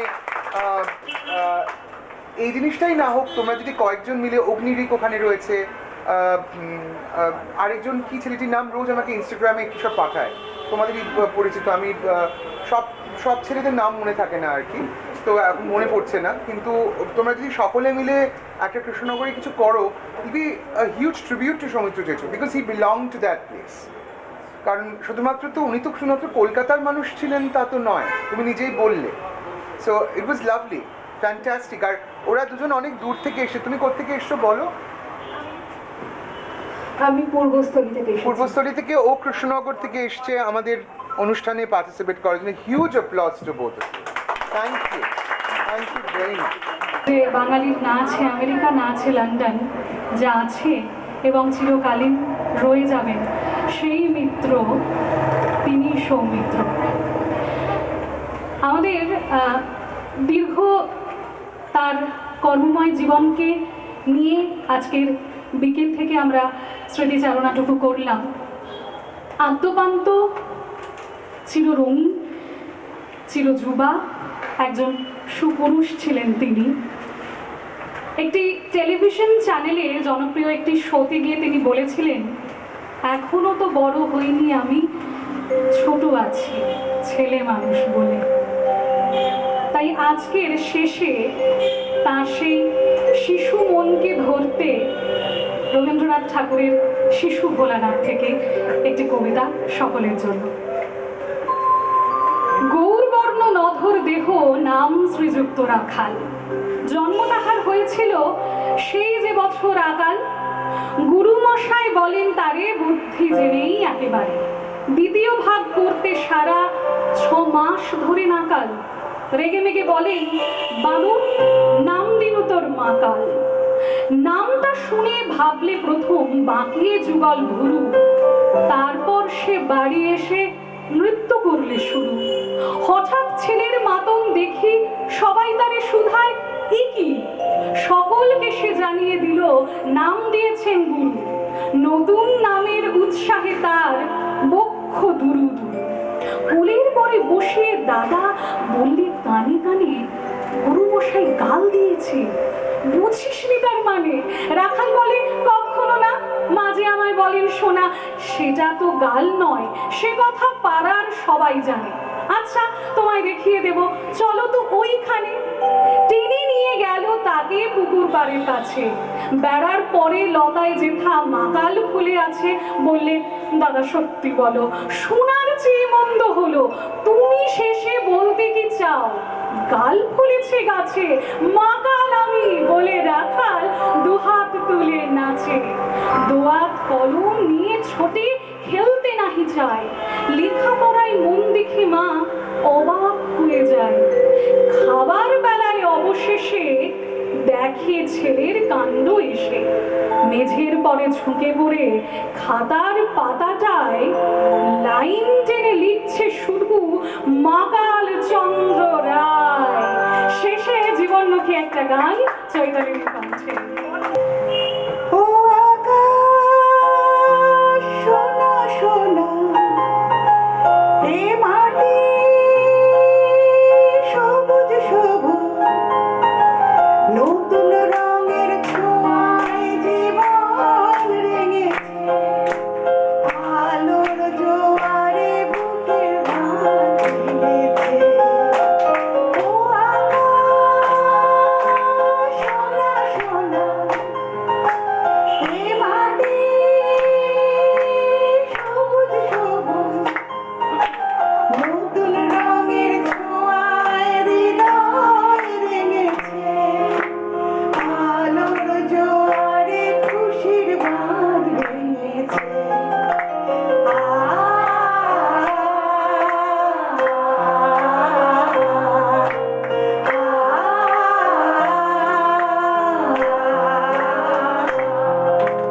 এই আছি এই নেই, আমি যেন পাখি মেলে পাখনা, সীমানার সীমা ছেড়ে যাই দূর প্রান্তে, নীড় একা পড়ে থাক না। এই আছি এই নেই, আমি যেন পাখি মেলে পাখনা, সীমানার সীমা ছেড়ে যাই দূর প্রান্তে, নীড় একা পড়ে থাক না।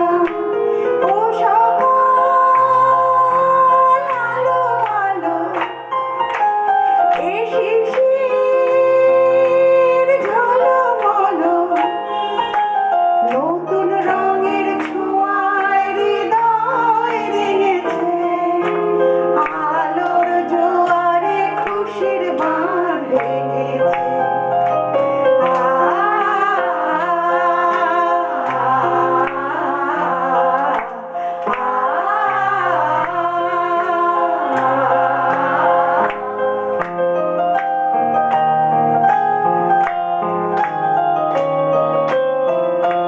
যাই যদি যাই যাক, এই প্রাণ হারিয়ে যাক না,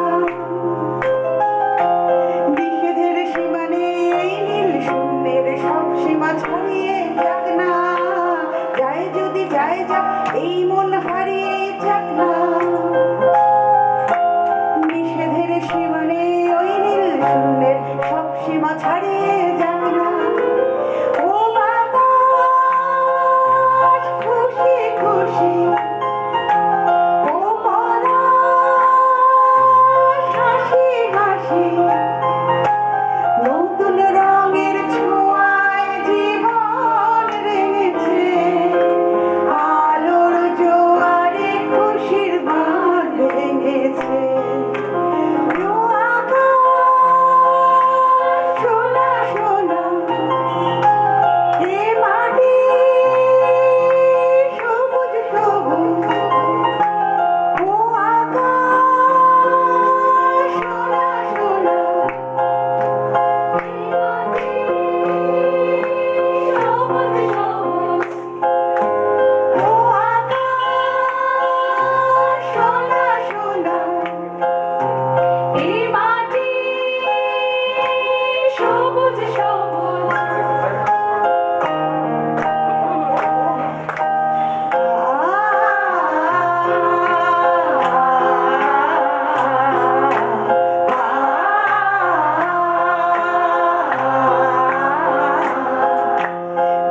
অন্য বার্তা, মানে মনটা ভীষণ।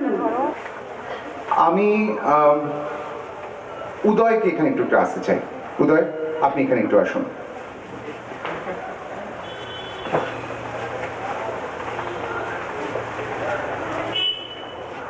আমি উদয়ের সঙ্গে সকলে একটু পরিচয় করিয়ে দিই। উদয় হচ্ছে আমাদের এই ক্যাফে আড্ডা ঘরের প্রধান মানুষ, এবং উদয় একটু যদি কিছু বলে আমাদের। আমি কিছু আমার কিচ্ছু বলার নেই, এর সামনে আমি কিচ্ছু বলতে পারবো না। Thank you so much. Big round of applause for Cafe Adda Ghar এবং উদয় টিমের জন্য। আসলে আমাদের তো একটা মজার ব্যাপার হচ্ছে, আমি ভেবেছিলাম বলবো না, কিন্তু বলি কথাটা, যেখান থেকে শুরু করেছিলাম কিন্তু ব্যাক টু স্কোয়ার ওয়ান হয়ে গেলাম। মানে তাতে আমার আপত্তি নেই। মানে I never started my career on a proscenium stage. I performed in cafes and bookstores 2003 সাল, অনেকগুলো বছর আগে শুরু করেছিলাম, and I came back there again. I don't want to go back to an auditorium and perform now. So যদিও কালকেই ICCR এর অনুষ্ঠান করেছি, সঞ্চালনা করেছি, কিন্তু এটা অনেক বেশি প্রাণবন্ত। This is how I like performing. এবং আই হোপ যে আমরা যে ইন্টারডিসিপ্লিনারি আর্টস কালেক্টিভে যে একটা স্বতন্ত্র শিল্পী বা শিল্পধারা সৃষ্টি করার চেষ্টা করছি, যার জন্য আমরা একত্রিত হয়েছি, যে কথাটা আমি বারবার বলি যে আমরা শুধু কাব্য চর্চা করতে এখানে আসিনি। We are not here only to learn the art of words. Here we are trying to adopt a life skill, which is very important. A life skill which is going to give us a lot of self-motivation.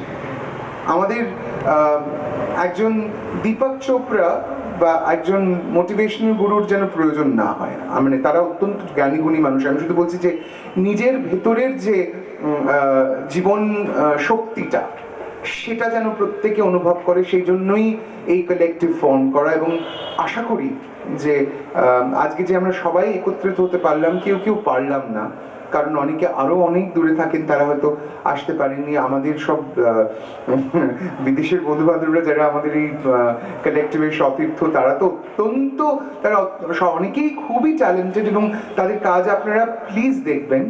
8ই December আগামী শনিবার রাত কটার সময়?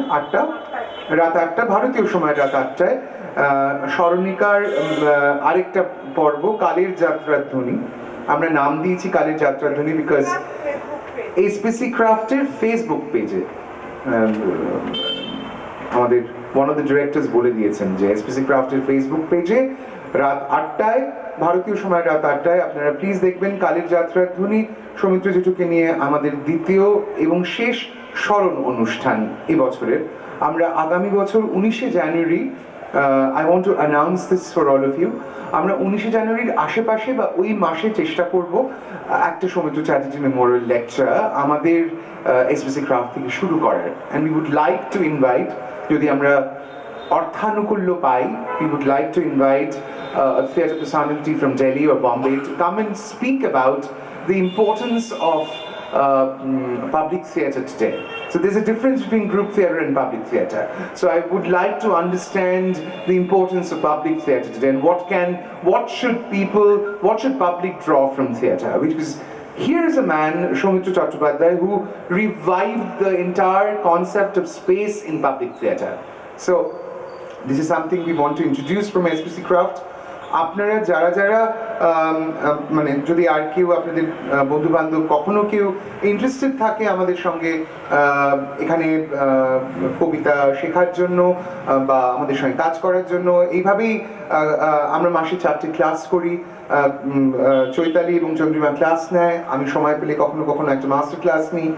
আপনি যদি কেউ interested থাকে তাদেরকে নিশ্চয়ই বলবেন। আমরা সবসময় চাইবো আমাদের দল ভারী হোক, এবং আমরা এগিয়ে যাই সবাই মিলে কাজ করতে করতে। এবং আপনারা প্রত্যেকে খুব ভালো থাকবেন। আমাদের গণমাধ্যমের বন্ধু বান্ধবদের ধন্যবাদ জানাচ্ছি। আমি জানি আপনি বর্তমান থেকে এসেছেন, আমি ওই পত্রিকার সঙ্গে খুব ক্লোজ, শুভাদি আমাকে খুব স্নেহ করতেন, and I am very happy আপনি এসছেন। আমাদের টাইমস অফ ইন্ডিয়া থেকে একজন বন্ধু এসেছিল, ওকে চলে যেতে হলো ওর একটি অ্যাসাইনমেন্ট থেকে। বাকি সানডে ক্লাসিক্সকে ধন্যবাদ জানাচ্ছি, একটি ওয়েব পোর্টাল, আমার অনুজ প্রতিম, ঋত্বিক, অত্যন্ত রসিক মানুষ এবং গুণী শিল্পী, ওরা এটা চালায়, ওরা এসছে। ইট ইজ সো ইন্টারেস্টিং যে একটা ইয়াং হাঁটুর বয়সী একটি বাচ্চা ছেলে তার একটা ওয়েব পোর্টাল চালায়। তারা শাট আপ ঋত্বিক, আমি কথা বলছি এখন। সো তারা ইন্টারেস্টেড হয়ে এসেছে একটা কিছু কভার করার জন্য, এরকম একটা জিনিস। আর সব শেষে আমি ধন্যবাদ জানাই মেহেন্দি চক্রবর্তীকে। মেহেন্দির জন্য একটা বড় হাততালি। মেহেন্দি পুরো জিনিসটা কোঅর্ডিনেট করেছে। অ্যান্ড হ্যাঁ, মেহেন্দিকে স্টেজে ডাকতে বলেছে চৈতালি। মেহেন্দি এদিকে এসো, মেহেন্দি সামনে যা, সামনে এদিকে এগিয়ে এসো। মেহেন্দি বিয়ে বাড়ি সিজন করা যায় না, সেটা এমন একজন বলছে যে আজকে আমাকে প্রথমবার চিনে। আচ্ছা, এই হচ্ছে মেহেন্দি। মেহেন্দির জন্য একটা জোরে হাততালি। আর শুভ এবং ইশাক্কর জন্য হাততালি। ওরা আমাদের একদম দুদিকে, right and left, politically correct নয় একদম, কিন্তু ব্যালেন্স করে চলেছে আমাদের দুজনকে। আর আপনারা সকলে খুব ভালো থাকবেন, and I hope that you have a better year ahead. আশা করি পরের বছরটা একটু ভালো কাটুক। আর প্যান্ডেমিকটা কিন্তু চলে যাচ্ছে না, প্যান্ডেমিকটা থাকবে, ভাইরাসটা থাকবে। আশা করি ভাইরাসের তো একটা ফিজিক্যাল ফর্ম আছে, তো সেটার হয়তো চিকিৎসাও আছে, ভ্যাকসিন ট্যাকসিনও কি সব আসছে শুনছি। কিন্তু মনে যেন ভাইরাস না জমে আর কি, মনের ভাইরাসটা যেন, মনটা যেন ভাইরাস মুক্ত থাকে, সেটা খুব গুরুত্বপূর্ণ। হ্যাঁ, মানে পাড়া প্রতিবেশী বন্ধু বান্ধব কারো যদি কখনো অসুবিধে হয় বা কোভিড হয়, তাকে ছেড়ে চলে যাবেন না, তার পাশে দাঁড়াবেন। আর যে স্পর্শহীনতায় আমরা ভুগছি আর কি, আমরা তো এখন উই কান টাচ পিপল, উই কান কিস, উই কান হাগ। আমি আর ডিটেলসে গেলাম না, কিন্তু thing is, the fact is, it is very sad. I mean, it is one of the worst states of humankind that you can't touch. Touch is something which is very important for all of us. We can't. We are not being able to touch people the way we want to. So I hope that you do not lose the touch of your mind, which is also very important. আমি একটি ছবিতে, beautiful mind বলে একটি ছবি ছিল, জন Nash, একজন mathematician, তার জীবনের ওপরে উনি ওখানে বলেছিলেন importance of touch of the mind. So I hope we do not lose the touch of our minds, and all of you প্রত্যেকে খুব ভালো থাকবেন। আড্ডা ঘরে এসে আড্ডা জমান। এই ক্যাফেটা একটা ওপেন স্পেস, এখানে খানিকক্ষণ অন্তত, মানে একটা সময় অবধি আপনারা সোশ্যাল ডিস্টেন্স মেনটেন করে আড্ডা মারতে পারবেন। And they serve wonderful food. Udayan Sharmi আর beautiful people, and I must thank them. I want to thank Rupankar again. Rupankar, thank you very, very much for being with us, not just as an artist but as a friend, as a patron. এরকম এই মনটা যদি শিল্পীদের সকলের হয়, I hope Calcutta is going to be a better art space. Mohulke আমি ধন্যবাদ জানাই। আমার thank you so much. Little Mohul, a big round of applause for her. She played the ukulele for us. Thank you. No, that's okay. Let her sit down. I hope I haven't missed anyone. আপনারা সকলে ভালো থাকুন, and please do come back to this space again. একটা জিনিস আমি একটু বলি যে, প্লিজ আন্ডারস্ট্যান্ড ওয়ান থিং, সবসময় যে আমরা উদ্যোগ নিয়ে কিছু করতে পারবো তা না। আপনারা যদি উদ্যোগ নিয়ে নিজেরা আর্ট প্রজেক্টস করেন, এবং if you want to do something, যেটা আমি দিগন্তিকাকে আবার বলছি, we would love to do something in Krishnanagar. It is so important. মানে যেটা আমার আমি রূপঙ্কর তখন ছিলেন না, ও কৃষ্ণনগর থেকে এসছে, আমার মনে হয় কৃষ্ণনগরে একটা কিছু হওয়া উচিত, এবং আমরা পাশে আছি। Whatever support is needed from us, we will do it for sure. তোমরা উদ্যোগী হয়ে ওখানে একটা কিছু করো, এটা আমি চাই। ইশাকদা ভালো থাকবেন, শুভরাত্রি। Thank you Shubho, thank you very much. Good night everyone, সবাই ভালো থাকুন। Asita, thank you, brilliant anchoring, fantastic. অসিতার জন্য একটা হাততালি জোরে, fantastic, thank you very much.